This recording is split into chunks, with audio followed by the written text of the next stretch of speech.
শ্রীপুর উপজেলা জাতীয় ফল মেলা 2026 শুভ উদ্বোধন করা হয়। উপজেলা নির্বাহী কর্মকর্তা জনাব নাহিদ ভূঁইয়া ফল মেলাটি উদ্বোধন করেন।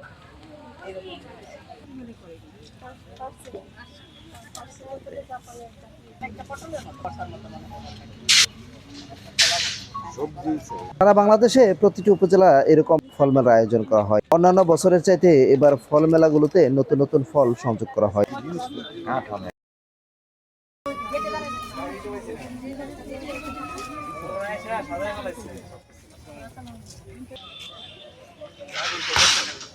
এটা উপজেলার বিভিন্ন ইউনিয়ন থেকে এই কাঁঠালগুলো আনা হয়েছে।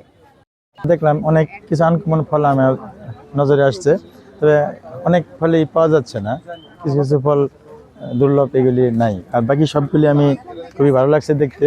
জাতীয় ফল মেলা 2026 উপলক্ষে সারা বাংলাদেশে প্রত্যেক উপজেলা চত্বরে আজকে উদ্বোধন হচ্ছে। এ বিষয়ে শ্রীপুর উপজেলা কৃষি অধিদপ্তরের কর্মকর্তা সুমাইয়া সুলতানা বন্যা বলেন, আমাদের দেশীয় ফল এবং বিদেশি ফলগুলো স্থান পেয়েছে। কৃষকদেরকে ইনভাইট করেছি জাতীয় ফল মেলাতে আমাদের এখানে আসার জন্য। তারা দেখবে এবং নতুন নতুন যে ফলগুলো রয়েছে সেই ফলগুলো চাষে উদ্বুদ্ধ হবে।